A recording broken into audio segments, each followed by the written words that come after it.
Happy Sunday, happy Sunday, happy Sunday. It's Coach Lee, your productivity and accountability coach, here to help you create a life that your career can't destroy. And in that vein, in that topic, and in that move, we are in the last going into the last full week of this month and this quarter.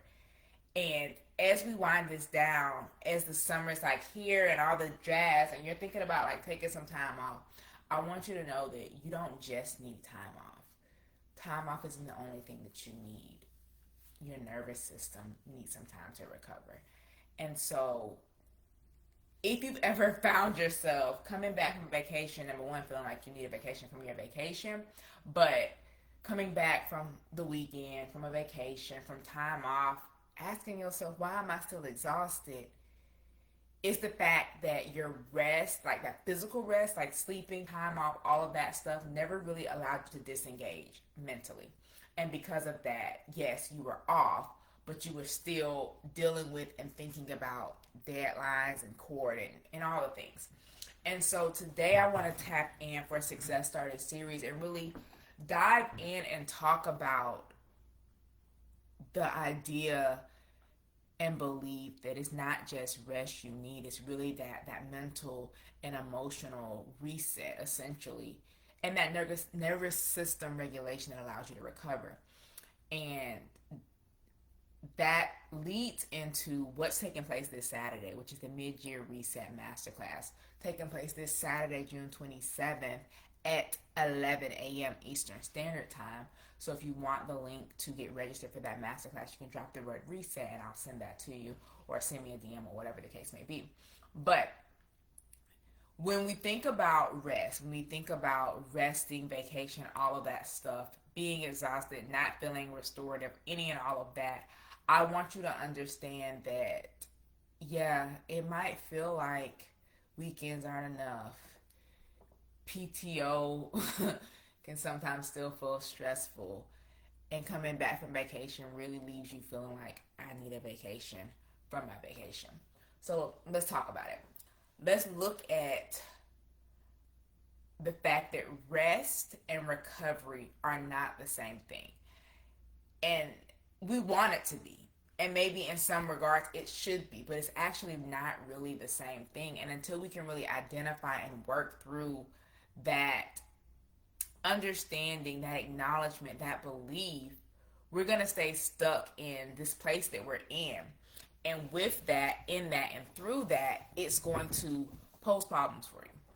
And I don't want that for you. And so when we think about the big overarching picture of rest, and we think about the big overarching picture of recovery, what comes to mind when you hear the word rest, when you hear the word recovery? Because for me, and maybe, and this isn't just because I'm teaching it, but like when I first think about resting, I think about like sleeping, napping, things of that nature. Like that's what's really coming up for me. But then when I think about recovery, I think about it more so in the sports realm, which yes, in a sense is resting, but it's more so to me, and maybe because today was my stretch day, I think of like active recovery. Like I'm still moving my body, I'm still working out, I'm still putting forth this effort, but I'm doing stuff that's intentionally built to help me to recover. And so for me, when I think about rest, I think about sleeping, stillness, things of that nature. Whereas for me, when I think of recovery, I think about it being intentional. Like it's not something that just happens. It's something that I intentionally put forth this effort to do, to have, to exude. And so when you think about it in the veil of, okay, today's Sunday, we go back to work tomorrow. Do you feel rested? Maybe you're asking yourself, did I get enough sleep? But more importantly, do you feel like you've recovered? Were you able to actually turn your brain off? Were you able to actually sit and maybe even rest? But were you really actually able to allow your brain to be shut off, or to be turned off or turned down in such a way that it really did and does allow you to feel like, you know what? Yeah, I'm ready to go to work tomorrow. And because of that, I've had time to recover. So why is it that we can have this time off, or we take this time off, and we find ourselves still being stressed out. You know, that whole idea of needing a vacation from a vacation. Where does that really come into play, and why is that the case? Oftentimes we spend this time on go. We spend this time like doing. You have to understand that rest and recovery aren't the same thing. And once you can understand that, then you can really dive in and really begin to, this is what I was looking for, this rubber band. You can really dive in and find yourself seeing that if you aren't able to mentally, ouch, guess I don't want that rubber band. If you can't lock in, you'll find yourself not being able to mentally or emotionally detach. And the inability to mentally or emotionally detach leaves you stuck in this place to where it's not giving what it needs to give. And so, as an attorney, I know that there is this fatigue that often comes with the work that I do. And it's invisible. It's not like written plain. It's not just all out there, because we're always having to make decisions. We're always have to balance emotions. We're always having to deal with these feelings, whether it be our clients, their families, the state attorney, the judge. Like, there are all these different emotions that we have to manage in one case. And for each case, we're dealing with this over and over again. And now, I'm not saying that in every case the emotional fatigue or the decision fatigue or that the responsibility is high in all of them, but as those are oftentimes the three main components of what it looks like, in each case is going to look differently. You might have those clients who are very hands-on, who like they want your attention all the time. So now there's a lot more emotional fatigue that might come into play with them. And then there's the ones who might be so hands off that you're like, I need your help making a decision. I need your help deciding what's next. And so the decision fatigue, or even the weight and the responsibility, might be higher. And you might be listening to this like, I'm not a lawyer. Okay, you're not a lawyer, but do you work? Do you have a job, a career? Whether it's you as an entrepreneur, whether it's you working for someone else, we all make decisions. And the decisions that we make in life and the work that we do, it will follow us home if you don't allow yourself to not only rest, but recover. And so I want us to start looking at and thinking about it from that viewpoint and from that place, because we have the side where we're never resting physically, but we have that other side where we're never resting emotionally. At what point are you actually disengaging? The physical rest that you're not doing might be coming from the fact that you're bringing work home, that you're working late, that you're always on and you're always available. Whereas the recovery side might be, okay, I shut off, I didn't bring work home, I'm not working late, I'm not available, like I am off, but you're still thinking about it nonstop. And now, I'm not going to negate the fact that there are going to be times where work is going to pop into your mind. But are you dwelling on it? Are you ruminating on it? Because I know for me, like when I'm away from work, something might trigger, this. It typically doesn't trigger in terms of a task to do, because of the fact that as I always tell y'all, do your brain dump and make your to-do list. So I've cleared my mind of those tasks and things that might come up. But because my mind isn't having to focus on all the things that I need to do, because of the fact that I've done this brain dump, knowing what's in the back of my mind, I guess subconsciously or whatever, that's on my mind in terms of potential tasks and things that need to be done, I sometimes get these like bright ideas. It happens to me in business too, and it happens to me in life too, but we're talking about it from the work vein of making sure that you're shutting off mentally and emotionally. So I want you to understand and see that, yes, work is likely going to come to mind over the weekend, but are you ruminating? Are you fixated on it? Or is it this fleeting idea of, I can possibly do this in that case? I write it down and I keep it moving. And I'm pausing because I'm thinking like, okay, this weekend hasn't happened. And I'm like, actually, I don't think it has. So it's not something that happens daily. It's not something that happens every weekend. It more for me happens during the work week, during that Monday through Friday, because I haven't, yes, I have my to-do list for the next day, but I haven't taken time to do that brain dump, to clear my mind of all the different cases and all the different tasks. So for me, it happens more so during the work week, like that Monday through Friday, which is why I'm able to mentally and emotionally detach on the weekend, because I end my workday with this brain dump and this to-do list of what I'm going to focus on during the week. Nothing's really coming up over the weekend that's going to make me have new ideas and new tasks. Whereas during the week, I had my week planned out, but the workday might have ended. Yes, I made my to-do list, but something might have popped up during the day that now I'm kind of thinking about, or is coming up because I haven't found a place for it yet. But whether you've gotten to this place of not ruminating over the weekend, or to where you're able to decompress and step away, and work is really off, and you're really off of work, I want you to understand that it doesn't have to be this way. It doesn't have to be to the point and the place to where your attention, your energy, that mental and cognitive bandwidth is constantly being pushed and pulled towards work. I don't want that for you. And I don't know if you want that for you, because if you do, more power to you, but it's a no for me. And so capacity is more than just being available all the time. So capacity can go to rest, because if we're talking about resting in terms of that stillness, in terms of not bringing work home, not working late, that's that energy, that's that intention. But capacity can go towards recovery, because how much energy are you exerting into intentionally making sure that you are well? And so we talk about self-care often, like self-care isn't selfish. What are you doing to allow yourself to recover? Because like I'm saying, recovery is intentional. And so I was talking to my accountability partner. We were voice noting back and forth. And so Sundays is like her rest day in terms of business. And in the past, she kept like fudging it, like booking some calls or things like that. And she's like, I'm not doing it. I'm not doing it. I'm not doing it. I'm like, okay, girl, I'm going to remind you. If I hear you saying I'm about to book this call. But she also wanted to truly take this time to kind of like reset, to prepare for some other things. And so she's like, I think I'm gonna crawl back in bed and like, listen to my audio book or read my book.